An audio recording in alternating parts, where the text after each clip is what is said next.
ये 20 मार्च का है दोस्तों एडिटोरियल।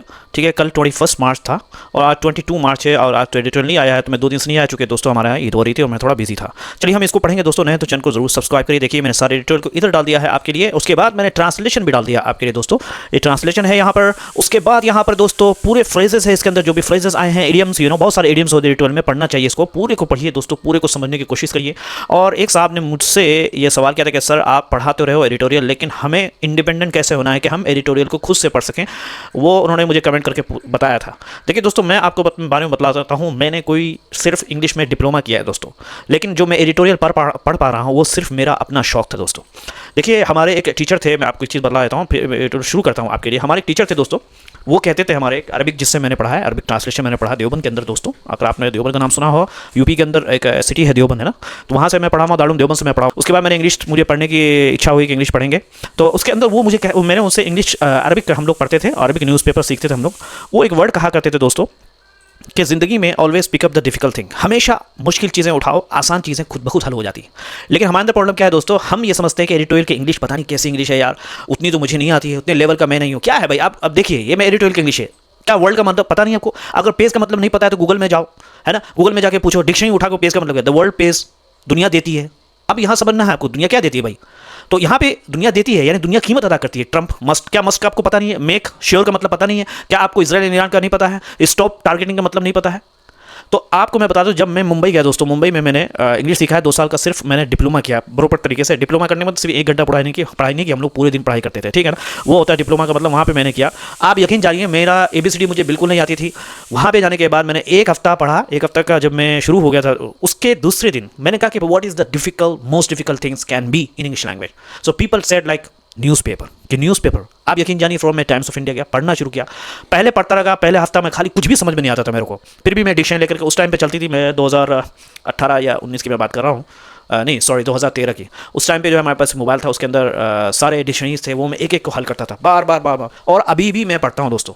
ये जो भी चीज़ मुझे इंग्लिश आई है यहाँ पर, ये मुझे पढ़ने से आई है। जब तक आप पढ़ेंगे नहीं, ये कुदरत का एक ऊपर वाले का सिस्टम है। किसी भी लैंग्वेज को सीखने के लिए इफ़ यू थिंक कोई भी लैंग्वेज आपको जो है वो आ जाएगी 1 हफ्ते के अंदर या 1 महीने के अंदर, दिस इज़ नॉट पॉसिबल, ये हो ही नहीं सकता। एक बच्चे को भी दुनिया में आने के लिए 9 महीना रहना पड़ता है, उसको रहना ही पड़ेगा। तो एक चीज़ को ज़बान पर चढ़ने के लिए या लैंग्वेज को अपना बनाने के लिए या इंडिपेंडेंट होने के लिए, you have to read every single day, हर दिन आपको पढ़ना पड़ेगा। इसका कोई शॉर्टकट नहीं है कि मैं आपको समझाऊं कि कैसे होता है। लेकिन एक चीज़ मैं आपको समझा सकता हूं कि ये जो एडिटोरियल जो लोग लिखते हैं या न्यूज़पेपर में जो लोग लिखते हैं, देखिए जब आप इंग्लिश पढ़ने जाएंगे तो वहाँ पे आपको सिखाया जाएगा सब्जेक्ट प्रेडिकेट। तो इंग्लिश में उदाहरण के तौर पे आपको बताया जाएगा कि मान लीजिए कि मोहन किताब पढ़ता है, तो वो पढ़ाएंगे Mohan reads the book, Mohan is subject, reads the verb और बुक इज ऑब्जेक्ट, है ना। कुल मिला के सब्जेक्ट एंड प्रेडिकेट होकर पूरा ये सेंटेंस बन गया। Sentence which started, sentence sometime starts, English में सेंटेंस जो स्टार्ट होता है वो मोस्टली नॉन से होता है, कभी कभी वर्ब से भी होता है, जैसे रीड द बुक, किताब को पढ़िए। तो यहाँ पे भी अगरचे आपको दिख रहा है कि किताब को पढ़ो, है ना, लेकिन यहाँ पे यू छुपा हुआ है। तो ये जो सब्जेक्ट एंड प्रेडिकेट, ये जो एडिटोरियल और जो लोग बड़े लोग जो लिखते हैं, ये क्या करते हैं कि प्रेडिकेट को पहले लेके आते हैं, सब्जेक्ट को बाद में लेके आते हैं। मान लीजिए कि मैंने अगर बोला आपको कि Mohan reads the book, Mohan किताब को पढ़ता है। अब ये जो एडिटोरियल जो बड़े लोग लिखते हैं, ये क्या करेंगे, the book is read by Rohan, इस तरीके से लिखते हैं। कभी कभी जो है सेंटेंस को स्टार्ट करते हैं प्रीपोजिशन से, जैसे बोलेंगे कि आप मान लीजिए कि जैसे अब Mohan reads the book, Mohan किताब को पढ़ता, सिंपल सेंटेंस हो गया। उसके बाद मोहन जो है सोने के लिए जाता है, ठीक है, ठीक है, ये अब ये पूरा सेंटेंस हो गया। And after that Mohan goes to sleep. उसके बाद जो है ये एडिटोरियल क्या करेंगे कि यहाँ पे क्या शुरू करेंगे, आफ्टर से, after reading the book Mohan goes to the sleep. ये सेंटेंस कहने का तरीका होता है दोस्तों।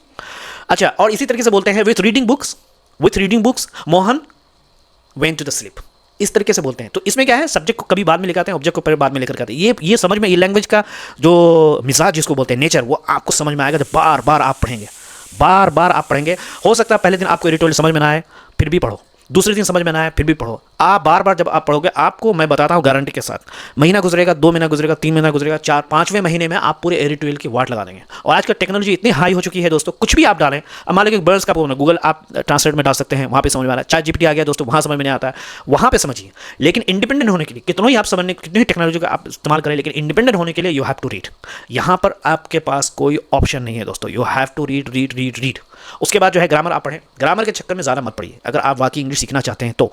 हाँ, आपको लैंग्वेज देना, एग्जाम देना है, तो वहाँ पर आप ग्रामर पढ़िए, सीखिए, समझने की कोशिश करिए, वो अलग चीज़ है। लेकिन अगर आप मान लीजिए जैसे अंडरपिन्स है, ये नया वर्ब है, क्या मतलब है? आप इसका गूगल कर रफली का मतलब, आप मान लीजिए मैं आज नया हूँ, मैं नया नया एडिटोरियल सीख रहा हूँ, मैं यहाँ से लूँगा, यहाँ से देखूंगा ये पूरा ये है। अब एक एक चीज़ रासलाफन पता है, मुझे नहीं पता है तो मैं गूगल में जाऊँगा, सर्च करूँ क्या चीज़ है भाई। थोड़ा सा टाइम लगेगा, हो सकता है एक दिन में 1-1 घंटा लग जाए आपको एक पूरे पैराग्राफ को हल करने में। दूसरे दिन दोस्तों थोड़ा कम लगेगा, तीसरे दिन और कम लगेगा, और एक वक्त आएगा कि आपके लिए ये हो जाएगा हलवा, जैसे ये मेरे लिए बिल्कुल हलवा है, बिल्कुल हलवा। I can not believe. Even जब मैं न्यूज़पेपर मैंने चैनल बनाया था, उसके अंदर जो है मैंने शुरू में जो है वो न्यूज़ पढ़ने की कोशिश की थी, तो मुझे एडिटोरियल थोड़ा सा हार्ड लगता था, लेकिन बाद में जब मैं हल करता गया तो ये ऊपर वाले का नेचर, उन्होंने ऐसा सिस्टम बना रखा है, आप जैसा अपने आप को बनाओगे वैसा ही बन जाओगे, है ना, है ना। हदीस में है कि इंसान खुदा को उसके गुमान के मुताबिक देता है। किसी इंसान को लगता है कि ऊपर वाले यानी अल्लाह के पास सारी दुनिया का मालिक है, तो जब वो सारी दुनिया का मालिक है तो क्यों नहीं मुझे जो एक छोटे से पार्ट का मालिक बना सकता है। तो जब वो ऐसा सोचेगा तो वो एक दिन बन भी जाएगा। किसी को ऐसा लगता है यार मैं बिल्कुल कमज़ोर हूँ, आई कांट डू एनीथिंग, तो वो जैसा सोचेगा दोस्तों उसको वैसे ही कमज़ोर, हालांकि उसके साथ अपॉर्चुनिटी रहेगी लेकिन उसको फ़ायदा उठाने की हिम्मत नहीं रहेगी। ठीक है दोस्तों, उम्मीद है कि मैंने आपके सारे सवालों को जवाब दिया। कुल मिला के बात यह है कि रोज़ाना पढ़ना पड़ेगा। इसके लिए आप इंडिपेंडेंट होना चाहते हैं, कोई भी हो, इंग्लिश हो, फ्रेंच हो, अरबिक हो, कोई भी हो, आपको जब तक आप रोज़ाना पढ़ेंगे नहीं दोस्तों, आप रोज़ाना हल नहीं करेंगे। आप यकीन जानिए, टाइम्स ऑफ इंडिया वाले जो एडिटोरियल डालते हैं वो सुबह डालते हैं, द हिंदू वाले थोड़ा जल्दी डाल देते हैं, लेकिन उस टाइम पे 2013 में बात कर रहा हूँ, ये लोग एडिटोरियल अपडेट करते थे आफ्टर 12 नाइट में। तो मैं सोता नहीं था जब तक कि मैं पूरे जो एडिटोरियल होता है मैं उसको हल कर लेता था। मैं सोता नहीं था, खुद ही वहीं बैठे बैठे हल कर लेता था। मोबाइल के अंदर ये डिक्शनरी थी, एक को पकड़ता था, उधर से समझ में आने की कोशिश करता था। तो ये चीज़ें हैं दोस्तों, ओके, मैंने आपके बहुत सारे सवालों का जवाब दे दिया। लेट्स गो बैक, तो इसको याद में रखिएगा। और दोस्तों मैं एडिटोरियल डालता हूँ, उसको रोज़ाना आप पढ़ो, चाहे आपको समझ में आए या ना आए। चलिए मैं शुरू करता हूँ इस एडिटोरियल को। शानदार एडिटोरियल है दोस्तों। इफ़ द गल्फ बर्न, अगर गल्फ यानी अगर, इफ़ द गल्फ बर्न, अगर ये गल्फ जलता है तो क्या होगा? द वर्ल्ड पेज, दुनिया को उसकी कीमत क्या करनी पड़ेगी दोस्तों? चुकानी पड़ेगी। द वर्ल्ड पेज, है ना। ट्रंप मस्ट करे कि ट्रंप ज़रूर जो है वो मेक श्योर, इस बात को सुनिश्चित करे कि इजराइल एंड ईरान स्टॉप, वो रुक जाए निशाना बनाने का वेस्ट एशिया, पश्चिम एशिया एनर्जी फील्ड को, ऊर्जा के जो फील्ड्स हैं वो ज़रूर, क्योंकि इसमें दुनिया को कीमत चुकानी पड़ेगी, क्योंकि वहाँ से सारी ऊर्जा आती है दोस्तों। ठीक है दोस्तों, चलिए ये चूँकि क्लियर नहीं है, ये सारों को मैंने इधर रख दिया। यहाँ पे पढ़ते हैं, इसको भी मैं इरेज कर देता हूँ। ये हमने पढ़ लिया दोस्तों। ट्रम्प शार्प, कह रहे कि जो ट्रम्प की जो है ख़तरनाक जो चेतावनी है, ठीक है ट्रम्प की क्या है? ख़तरनाक जो चेतावनी है, प्रतिक्रिया जो हुई इजराइल के हमले का। इजराइल ने हमला किया था दोस्तों ईरान के साउथ पारास गैस फील्ड पर, एंड और तेहरान की जो बहुत तेज़ वाली रिटेलिएशन, यानी जो जवाब में आप जो चीज़ करते हो अगेंस्ट कतर के रास लेफान एलएनजी हब का, यानी जब इजराइल ने ईरान के साउथ पारास गैस फील्ड में हमला किया तो तेहरान ने फ़ौरन ही जो है जवाब में कतर के रास लेफान पर हमला कर दिया। ये चीज़ समझ में नहीं आई दोस्तों। अरे इजराइल हमला किया था, स्ट्राइक ऑन ईरान, तो ईरान को जो है इजराइल को उस पर हमला करने चाहिए, तो कतर को क्यों निशाना बनाया गया? तो इसलिए दोस्तों ये एक लगता है, इट्स 100% मेरा मानना ये है कि ये दोनों के दोनों मिले हुए हैं, ड्रामेबाजी करते हैं, हमला होने का होता कुछ नहीं है। मेन चीज़ इनको जीसीसी को टारगेट करना है। Anyway just my personal captured a moment, क्या है, एक ऐसे लम्हे को कैप्चर किया व्हेन वर्ल्ड, जब दुनिया की जो energy, world energy markets, energy जो मार्केट्स थी दोस्तों, वो क्या है मेरा थोड़ा माउस गड़बड़ हो रहा है दोस्तों, एनीवे आप थोड़ा सा बेयर करो। मार्केट्स एंड, और दूसरा जो सप्लाईज टीटेड, पूरा इडियम है, क्लोज टू द डिजास्टर। यह हो गया टीटेड। क्लोज का मतलब क्या हो गया दोस्तों? खतरे के बहुत पास पहुंच जाना। टीटेड क्लोज, पहुंच जाना, है ना। क्लोज टू द डिजास्टर, खतरे के करीब पहुंच जाना, है ना। ये पूरा का पूरा ऊर्जा मार्केट जो है एकदम, वो जो सप्लाईज है वो बिल्कुल तबाही के करीब पहुंच गई। यस्टरडे वाज, अच्छा इसके अंदर दो चीज़ें, एक स्विफ्ट रिटेलिएशन का मतलब क्या है, अगर आप देख लेते हैं यहाँ पे, स्विफ्ट रिटेलिएशन का मतलब होता है दोस्तों तुरंत जवाबी हमला। स्विफ्ट हमला मतलब तुरंत, और शार्प रिएक्शन का मतलब यहाँ पे हो गया दोस्तों तेज़ प्रतिक्रिया। कह रहे कि यस्टरडे वाज, के कुछ मायनों में कल का दिन क्या है, दुनिया के लिए युद्ध का सबसे खराब दिन था। यस्टरडे वह कल था, इन सम वेज, कुछ मानों में, कुछ हिसाब से, द वर्स्ट डे, सबसे खराब दिन था, ऑफ द वर्ल्ड, जंग का, फॉर द वर्ल्ड, दुनिया के लिए। War was hit by Israel and Iran, कह रहे कि जो इजराइल और ईरान के ज़रिए जो हिट किया गया, यानी इजराइल और ईरान के ने जिन जगहों पर हमला किया, ठीक है, एंड ईरान, आर नॉट क्या है, प्रेफरल टारगेट्स, कह रहे कि ये टारगेट छोटा मोटा टारगेट नहीं, कम महत्वपूर्ण जगह थी, कम महत्वपूर्ण जगह नहीं थी। यानी इजराइल और ईरान ने जिन जगहों पर हमला किया वो छोटी या कम महत्वपूर्ण जगह नहीं थी, बल्कि बहुत ही important. What was hit by Israel and Iran are not reciprocal targets. ठीक है, अब देखिए इसके अंदर किस तरीके से ये फैमिली क्या रिलेटिव प्रोनाउन के जरिए शुरू किया गया है। ये चीज़ सीखने की होती है कि किस तरीके से एक चीज़ को सिखाया जाता है। अब अगर आप इसको रियल तरीके से पढ़ना चाह रहे हैं तो आपको पता चलेगा कि Israel and Iran hit the peripheral target, है ना।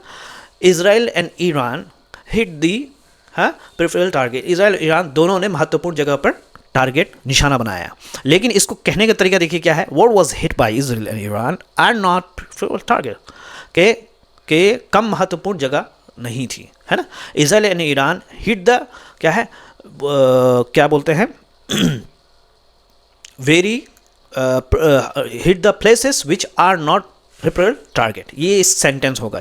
ठीक है दोस्तों, चलिए हम आगे पढ़ते हैं। रासलाफान कह रहे हैं कि जो वहाँ पर रासलाफान दुनिया की गैस सप्लाई का लगभग 5वां हिस्सा संभालता है। अंडरपिन्स का मतलब होता है सहारा देना, उधार देना, रफली लगभग। फिफ्थ और ग्लोबल एलएनजी सप्लाई, दुनिया की एलएनजी सप्लाई का 5वां हिस्सा संभालता है, तकरीबन 5% संभालता है। समझ में आ रहा है, इतना इंपॉर्टेंट है। South Pars is the world, South Pars दुनिया की सबसे बड़ी गैस फील्ड है, ज्वाइंटली जो कि शेयर की गई है ईरान के जरिए, और दोनों मिलकर के इसको चलाते हैं। व्हाट वी आर विटनेसिंग, हम क्या देख रहे हैं देन, समझ में आ रहा है दोस्तों कि तो जो हम देख रहे हैं दोस्तों वो सिर्फ तनाव क्या है, बढ़ना नहीं है, है ना। Then is not merely escalation, सिर्फ महज तनाव का बढ़ना नहीं है। It is the weaponisation of the global energy, ये क्या है, दुनिया की एनर्जी सिस्टम को हथियार के तौर पे बनाना है। यानी क्या है, बल्कि दुनिया के ऊर्जा सिस्टम को हथियार की तरह इस्तेमाल करना है।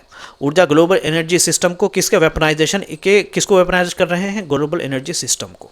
ठीक है, मार्केट्स हैव रिस्पॉन्डेड, कह रहे हैं कि बाजार ने उसी हिसाब से प्रतिक्रिया, मार्केट है ना, बाजार ने रिस्पॉन्डेड जवाब दिया अकॉर्डिंगली उसी हिसाब से। ऑयल प्राइजेस कह रहे हैं कि तेल की जो कीमतें हैं सर्ज बढ़ गई हैं, क्लोज टू यहाँ तक के करीब आ गए $120 मार्क के हिसाब से, रिफ्लेक्टिंग, ये बतलाते हुए, नॉट जस्ट, ये दिखाता है इस बात को कि सिर्फ सप्लाई एंजाइटी नहीं, सप्लाई की परेशानी नहीं है, बट अ डीपर फेयर, लेकिन एक बहुत ही गहरा क्या है दोस्तों, गहरा क्या है, डर है, बैठ गया है। ठीक है, दैट के वो क्या है, पर्शियन गल्फ के जो खाड़ी, जो ईरान का जो खाड़ी है, द बीटिंग हार्ट, जो कि एक ग्लोबल एनर्जी फ्लोज का ग्लोबल जो क्या है, ऊर्जा की जो फ्लोज है उसका जो है क्या है, दिल कहा जाता है, बीटिंग हार्ट बोलते हैं। यानी जो सिर्फ सप्लाई की चिंता नहीं बल्कि एक बड़े डर का दिखाती है, वो क्या है कि पर्शियन गल्फ जो दुनिया का ऊर्जा का मुख्य केंद्र है। बीटिंग हार्ट का क्या मतलब हो गया दोस्तों, दुनिया के ऊर्जा के जो फ्लोज का क्या है दोस्तों, मुख्य केंद्र है। आपको पता है ना, सेंटर भी आप बोल सकते हैं। अब युद्ध का मैदान बन रहा है ना, इस बिकमिंग हो रहा है एन एक्टिव, बहुत ही एक्टिव बैटलफील्ड, युद्ध का मैदान बना है। दैट इज़ वाई, इसीलिए ट्रंप ने कोशिश की सॉट टू डिस्टेंस, अलग होने की, है ना, वाशिंगटन को अलग करने की फ्रॉम द इमीडिएट, क्या है, ट्रंप ने इसीलिए क्या की दोस्तों, यानी इसलिए ट्रंप ने अमेरिका को इस घटना से अलग दिखाने की कोशिश की, ये कहते हुए, है ना, इस इमीडिएट ट्रिगर, ये जो फ़ौरन जो है, जो फ़ौरन ही जो ट्रिगर है, यानी जो इस चीज़ का निशाना बना, ट्रिगर क्या बोल, जो जिस चीज़ को लेके आता है वो क्या था दोस्तों, ट्रिगर क्या था, हमला। कह रहे हैं कि इंसिस्टिंग, इस बात को बतलाते हुए, जोर देते हुए कि यूएस वाज नॉट, इंसिस्ट मतलब होता है बार बार किसी बात को कहना, US was not info, US को बताया नहीं गया था और इजराइल के हमले के बारे में। वाइल, जबकि साइमल्टेनियसली उसी दरमियान में चेतावनी देते हुए ईरान को अगेंस्ट के फर्दर रिटेलिएशन, अगर आगे चल के जवाबी हमले के खिलाफ के लिए चेतावनी है, अगर आगे बढ़ करके ईरान ने जवाबी हमला किया तो उसकी सज़ा उसको मिलेगी। डिस्टेंस फ्रॉम को मतलब अलग दिखाना, ट्रिगर का मतलब होता है शुरुआत की वजह। यहाँ पे इमीडिएट फ़ौरन जो है ट्रिगर, यानी जो ट्रिगर बोलते हैं जो कारण बनता है, बोलते हैं व्हाट ट्रिगर्स यू टू से दिस वन, किस चीज़ ने तुमको उभारा कि तुम इस बात को कहोगे। तो ठीक है, चलिए हम आगे पढ़ते हैं। बट लेकिन परहैप्स, शायद, बीनीथ दिस टेक्टिकल डिस्टेंस दिखावे की जो क्या है दिखावे की जो दूरी है, टेक्टिकल डिस्टेंसिंग है ना, दिखावे की जो दूरी है उसके नीचे, यानी इस दिखावे की दूरी के नीचे, बीनीथ का मतलब है शायद क्या है वो लाइज वहाँ पे पड़ा हुआ है अ मोर, एक ज़्यादा फंडामेंटल डिसवर्जेंस।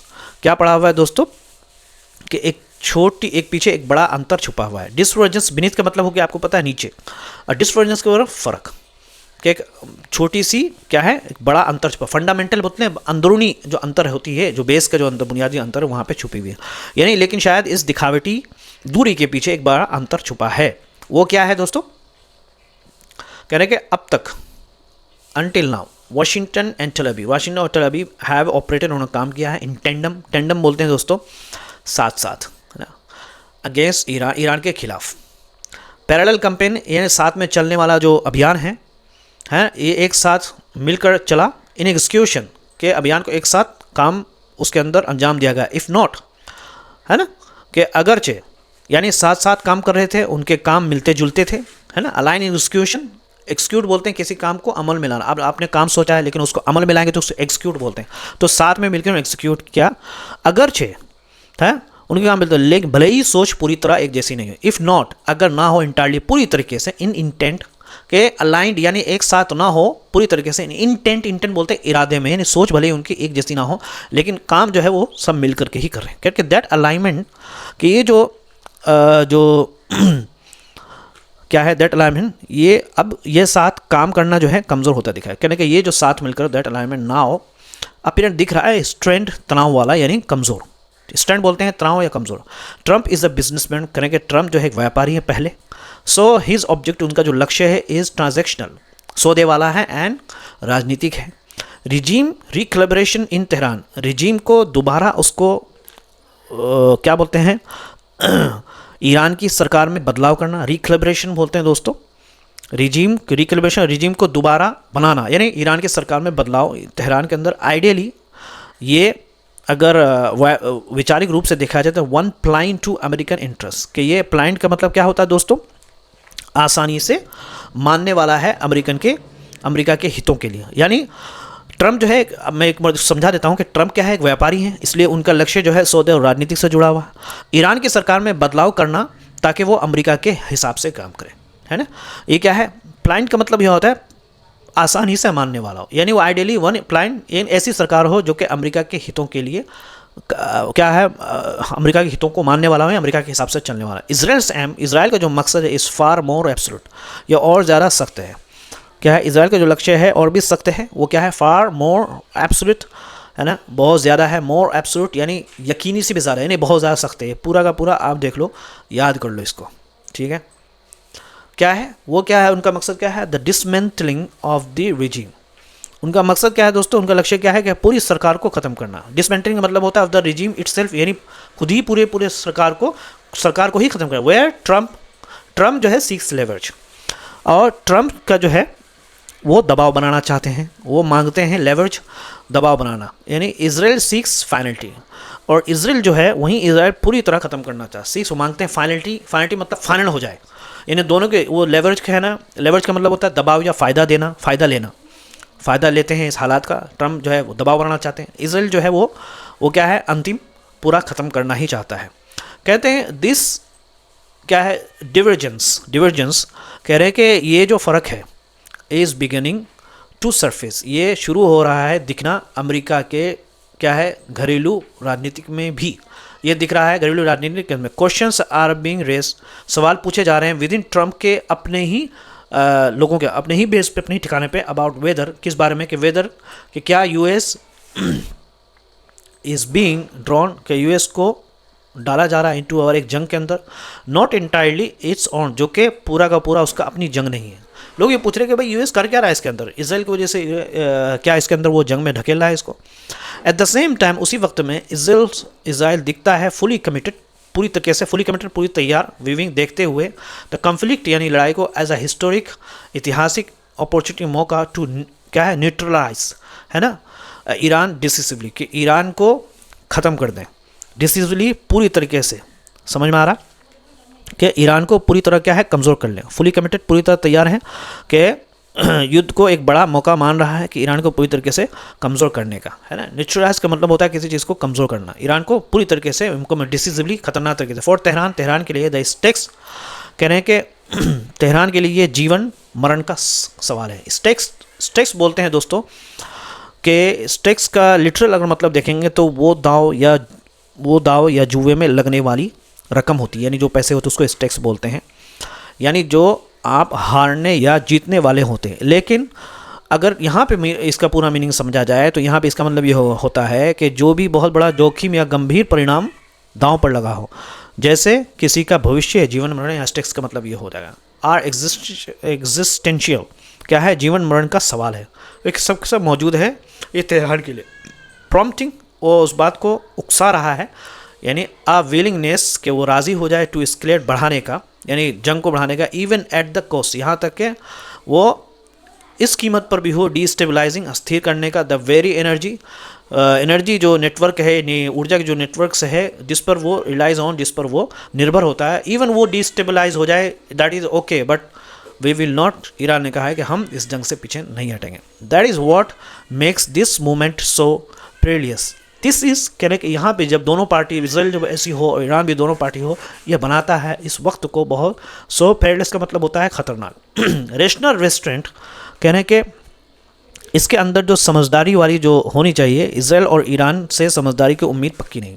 रेशनल लॉजिक वाली जो रेस्टोरेंट, जो सब्र होना चाहिए, समझदारी इज़ नो लॉन्गर, कि अब पक्की नहीं है, अब बाकी नहीं है, फ्रॉम ईदर इसराइल, ना इसराइल से और ना ईरान से, यानी अक्लमंदी वाली बात दोनों में से केस दैट लीज, जो कि छोड़ देता है अमेरिका को। स्टिल अब भी the only actor with leverage, फ़ायदा उठाने के साथ, यानी फ़ायदा उठा रहा ओवर बोथ, दोनों के दोनों, एस्केलेशन एंड डी एस्केलेशन का भी फ़ायदा उठाता है और एस्केलेशन का भी फ़ायदा उठा रहा है। इफ़ वाशिंगटन, अगर वाशिंगटन जारी रखेगा टू बी बेक स्टॉप, सहारा देने का इसराइली ऑपरेशंस को अनकंडीशनली, बगैर किसी शर्त के साथ, द कन्फ्लिक्ट के जो लड़ाई जो है वो उसमें खतरा लड़ाई इतनी खतरनाक हो जाए कि स्पायरलिंग वो बढ़ करके into a full spectrum energy war, तो पूरी तरीके से एनर्जी वॉर में शामिल हो जाएगी, यानी सब एक दूसरे के तेल पे हमला करने की कोशिश करेगी।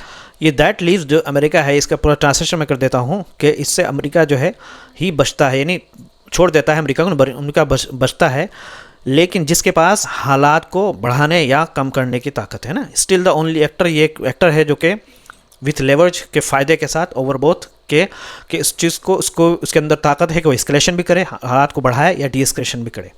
लेकिन अगर जो है अमेरिका बिना शर्त इसराइल के साथ देता है तो ये युद्ध बड़ा होकर पूरी ऊर्जा की लड़ाई बन सकती है। इफ अमेरिकन कंटिन्यू जारी होता है, बैक स्टॉप का मतलब होता है पूरा समर्थन देना, इसराइल कंटिन्यू का अनकंडीशनल, बगैर किसी शर्त के साथ, करें कि द कॉन्फ्लिक्ट, ये जो लड़ाई जो हो उसके अंदर वो खतरा पैदा हो जाता है, तो खतरा पैदा होता है। स्पायरलिंग का मतलब होता है दोस्तों तेज़ी से बढ़ना, तेज़ी से बढ़ जाए into full spectrum energy war, full spectrum energy war में बढ़ सकती है। समझ में आ रहा? One that could be dwarf, हो सकता है दैट कुड डॉर्फ, समझ में आ रहा? लेकिन but if Trump, let's read this one that could be, sorry let me just read it for you guys, है ना, कि जो पहले के तेल संकट से भी ज़्यादा बड़ा हो सकता है। दैट कुड डॉर्फ, इन्हें छोटा दिखा सकता है, पहले के जो ऑयल शॉक्स थे जो तंक से, उसको छोटा दिखा सकता है, यानी इस जो पहले के जो ऑयल शॉक्स है वो छोटा हो सकता है इसके सामने। यानी मतलब क्या है कि ये जंग बहुत आगे बढ़ करके बड़ी हो सकती है। बट इफ़ ट्रम्प चूज़ है, लेकिन अगर ट्रम्प चुनते हैं टू क्रिएट डिस्टेंस, कि वो क्या करे, लेकिन अगर ट्रम्प क्या है पूरी दूरी बनाए, अगर वो चाहे तो to create distance, to impose limits, है ना, सीमाएँ तय करें लिमिट्स को, एंड क्रूशियली, और बहुत महत्वपूर्ण दे करके टू आर्कुलेट, कि वो बात करे और बाहर निकल के, नहीं, सीमाएँ तय करे और बाहर निकलने की योजना बनाए, है ना। तो आर्कुलेट एंड एग्जिट स्ट्रेटजी, कि वो बातचीत करे या योजना बनाए एक एग्जिट का, बाहर निकलने के जो रणनीति, देयर रिमेन्स अ नैरो, फिर भी वहाँ रहता है एक नैरो पा, छोटा सा उम्मीद, छोटी उम्मीद, out of this growing mess, बढ़ती हुई तबाही से, यानी अगर योजना बनाए तो इस बढ़ती समस्या से निकलने का एक छोटा सा रास्ता अभी भी है, आउट ऑफ दिस ग्रोइंग, बढ़ती समस्या से, बिकॉज, क्योंकि इफ़ द गल्फ बर्न, क्योंकि अगर गल्फ जलता है, the world does not watch, दुनिया सिर्फ देखेगी नहीं, इट पेज, दुनिया को कीमत भी अदा करनी पड़ेगी। नहीं तो चैनल को ज़रूर सब्सक्राइब करिए। ये ट्रांसलेशन दोस्तों मैंने डाल दिया है, ये पूरे के पूरे इसके अंदर फ्रेजेस हैं, और इडियम्स हैं ये सारे के सारे मैं अपने कमेंट बॉक्स में डाल दूँगा, ठीक है, पढ़ लेना।